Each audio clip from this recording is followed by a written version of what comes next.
Hey kids, it's the Mist and Fly here, hope you're well. What an absolutely stonking spring day it is for coming out on a ride on a new bike.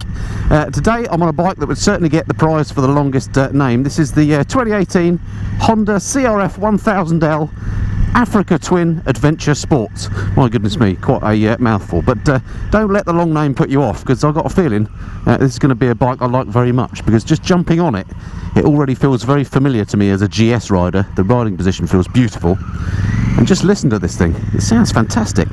Anyway, if you're interested in this sort of bike, stick around, stay tuned, I'll give you my first impressions review.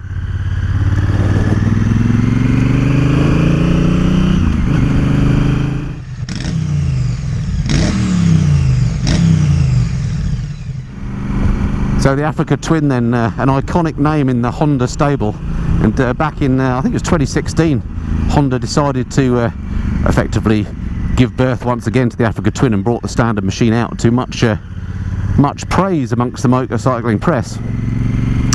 And then last year, I think it was at the NEC show in November, I first saw this, the Adventure Sports version, which is slightly bigger, got some extra bits and pieces on the bike to make it a bit more adventure sportsy, and it's got a bigger fuel tank as well. So let's see what she's like.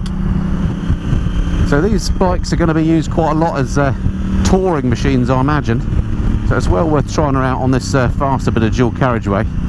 Well, it's very busy on here today. The weather protection seems very nice actually. It's got a big old frontal area on this, a bit like something like a GS Adventure or one of the big KTM Super Adventures, so you're well protected from the wind, even though it hasn't got a massive fairing. You're in a sort of a bubble of calm at the back here, and this windscreen seems very effective. It doesn't appear to be adjustable that I can see anyway, but the setting it's at the moment for me at 5'8" is just lovely.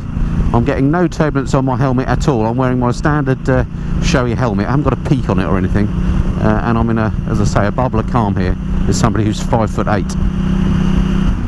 The engine sounds and feels lovely on here. It's got loads of go, loads of grunt. It's not hugely powerful. I'll go through the specs when we do the walk around in the usual way. It's something like, I think, 75 brake horsepower, but it doesn't feel like it's got any lack of go.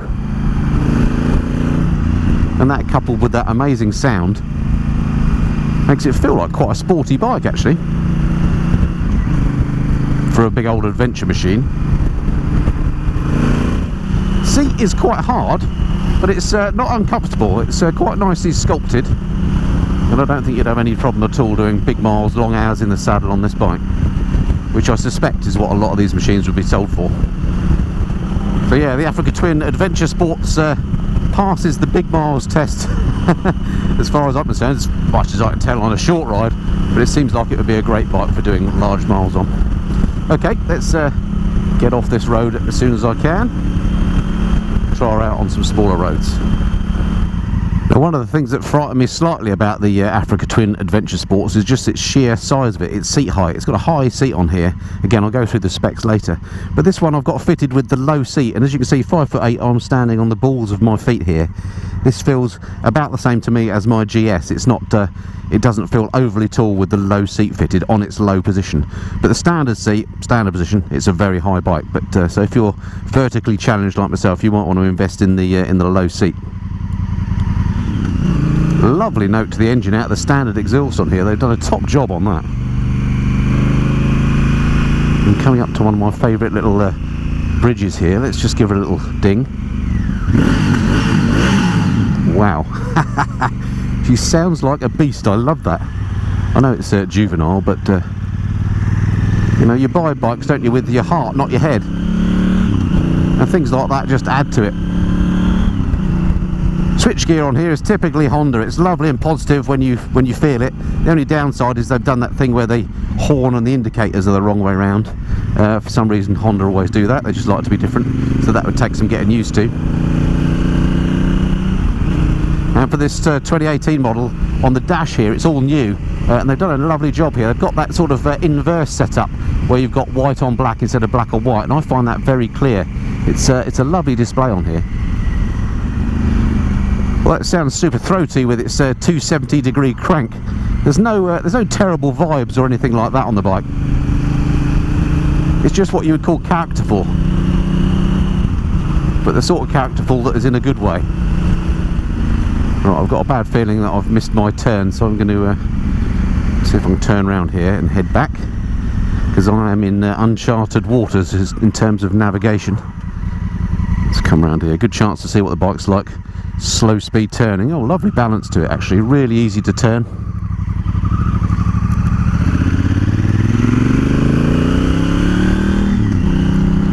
Yeah, this is really impressive as adventure bikes go. It's super comfortable. I'm liking this a lot. The last Africa Twin I rode was the standard bike with DCT, which I enjoyed, but this time I've opted to try the manual bike. You can get this, of course, in the DCT version. That costs about £1,000 extra. Right, I think this is the turn that I should have taken. So down here, I guess. Clutch feels nice and light. Got nothing behind me. Let me just test the brakes. Yeah, front brake is nice. Little bit of dive on the forks, but it's not terrible, and it's quite sort of progressive. You can feel the way it's doing it, so it doesn't bounce around and feel a bit weird. It's quite nice actually. Let me just try the back brake. Actually, the back brake's pretty good. Sometimes back brakes are rubbish, but that's all right on here. And just while we're on the practical aspects, these mirrors on here work a treat. Proper mirror shaped at last, and I'm not looking at my shoulders or elbows. I've just got a really good view of the road behind. Right, let's pull in over here at one of my favourite little walk around spots, and I'll talk you through the spec of the machine. Once again, good chance to try the slow speed handling. Where's the sun today? It's up that way. Okay, let's come around here then. Loving the sound of this engine.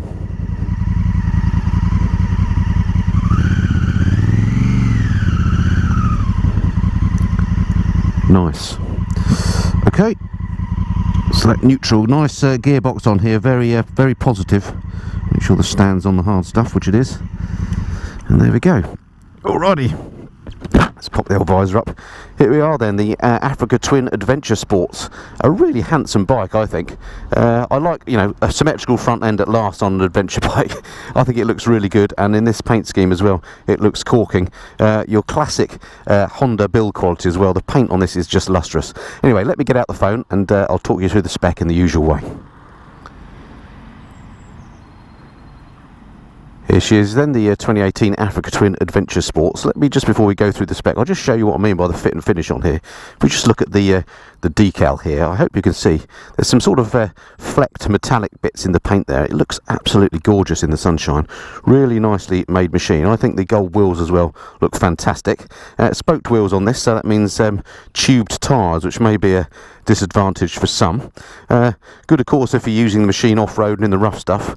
You're less likely to crack a spoked wheel than you are a cast one. And they do look good, but also a bit of a pain to clean, so you sort of make your own mind up on that. Alright then, so to the spec. The engine in the Africa Twin, 998cc parallel twin with that 270-degree firing order, which is what gives you that characteristic noise. In terms of power, 70 kilowatts is what Honda quote. Look that up, that's 94 horsepower, which is, you know, more than enough for a bike of this type.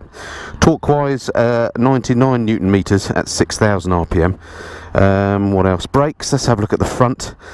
We got 3 10mm brakes on the front with 4-pot calipers. Let me just show you. These are Nissin brakes on here. Nice pedal d'affaires, so they look good as well as work really well indeed. On the back is a single disc 256mm. Let's have a look at that. Coming around, here we go, and that's a single pot, and that works much better than you would think actually looking at it. That seems to work really well. Suspension wise, shower upside down forks on this one, 45mm diameter, so chunky things, 224mm of travel, and on the rear it's got what Honda describe as Pro Link adjustable, and again they've got 240mm of travel as well. Let's see if we can find the suspension set up here. Okay, can't actually, there we go, it's hidden under there, you can just see, and there's a remote adjuster as well for the rear suspension.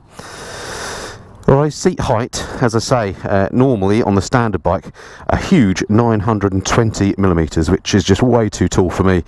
That's one of the tallest seat heights that I've come across on any bike actually, and when I first knew I was going to be riding the bike, frightened me a bit, so I'm really pleased to see that Honda do offer, number one, some adjustability and this low seat. I'm not sure what height this low seat brings it down to, but me at 5'8", I can ride this no problem with my feet, with just the balls of my feet on the floor, and it feels fine. I don't feel like I'm going to drop it.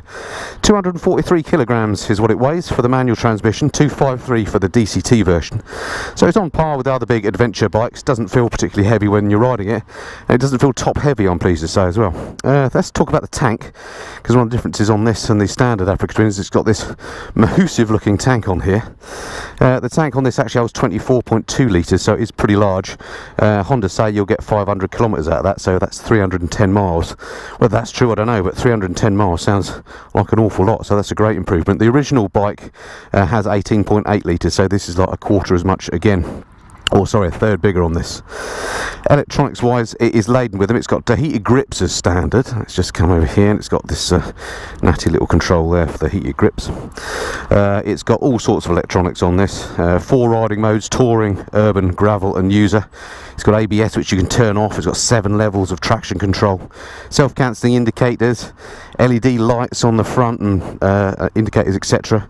It's got one of those clever rear lights that when you brake hard, let's come around here, it flashes, I believe, to let people know that you're slowing down rapidly. All very clever stuff, and the clutch on here nice and light because it's an assisted slipper clutch on here as well. Price on the road for this, the manual version, $12,599 according to the Honda website. If you want the DCT one, then $13,549. So DCT cost you an extra £1,000.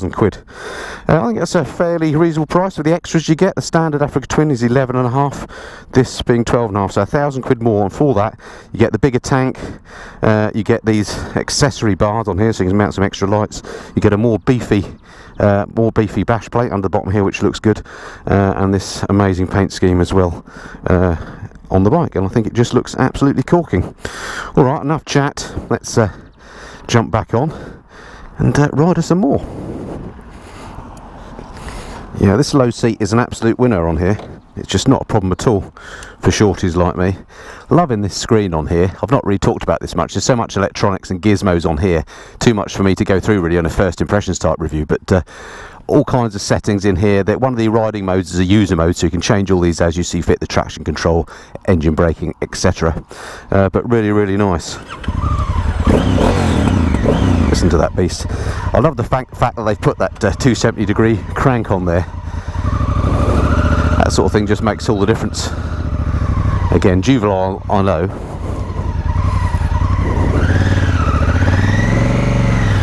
Right, let's head down this way, down one of the most bumpy local roads I know.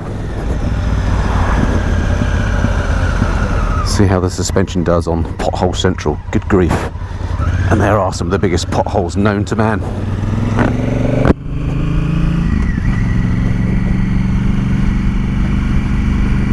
It's soaking these bumps up lovely actually.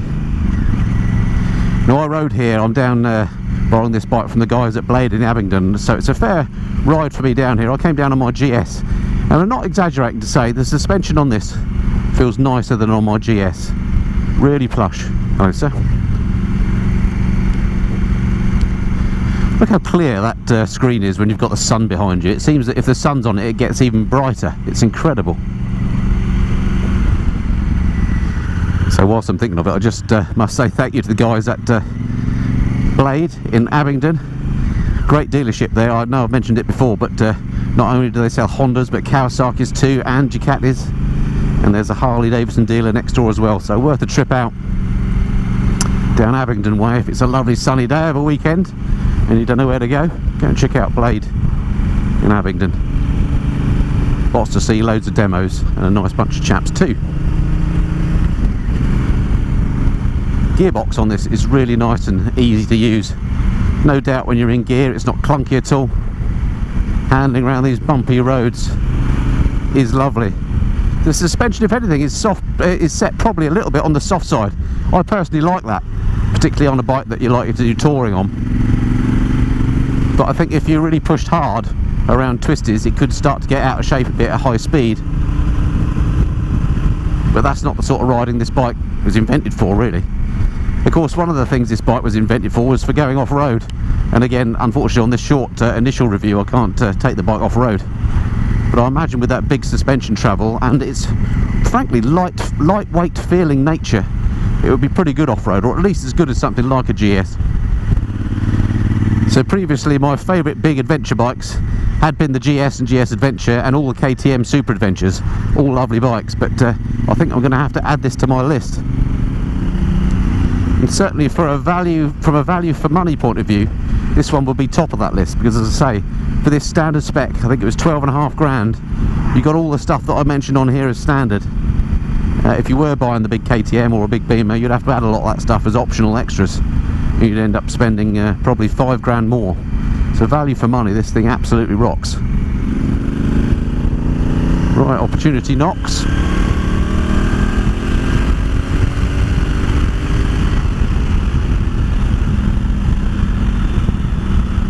Yeah, when you get the revs up, she absolutely flies. Just shows that you don't have to have 1200cc to enjoy yourself on an adventure bike. Nice and sure-footed, this bike. It feels solid and substantial, but it doesn't feel heavy and or top heavy, which is my pet hate on adventure bikes. It's got a nice balance about it. Control wise, everything's nice and light. Really comfortable riding position. What a cracking day to be out on a motorcycle. You could just ride this all day. This bike could certainly not be called boring, which is something that adventure bikes often get levelled at them. You know, they're just too sensible. Well, this, with its growly engine note and the character in that engine, it's just a fun machine to chuck around. This is a case of one of those bikes that you could use for all occasions. You could use it for the daily run to the shops, you could commute on it, you could go to work on it, and you could take it away on a big tour, or just go for a Sunday blast and have fun. If you've only got room or money for one bike, then this is the sort of thing you should be considering, I think. Well, to match our lovely blue sky day, we've got a blue and white van in front of us, which makes for a nice change. So let's try and find some things I don't like about the bike then.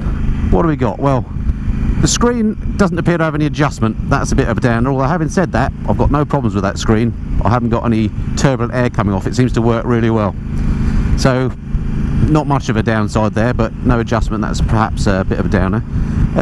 Doesn't appear to have cruise control, which would be nice on a bike that you're going to be using for long journeys, so maybe that's a downer. It does have heated grips as standard, which I'm really pleased to see, a great thing on any bike in the UK. I don't like the way that Honda do the horn and indicators around the wrong way. You would get used to that, but swapping between bikes, as I'm lucky enough to do, makes that a bit confusing. Every time I've gone for the indicators, I've had to kind of think about it and not go for the horn instead. But other than that, I can't see anything about this bike that I don't like.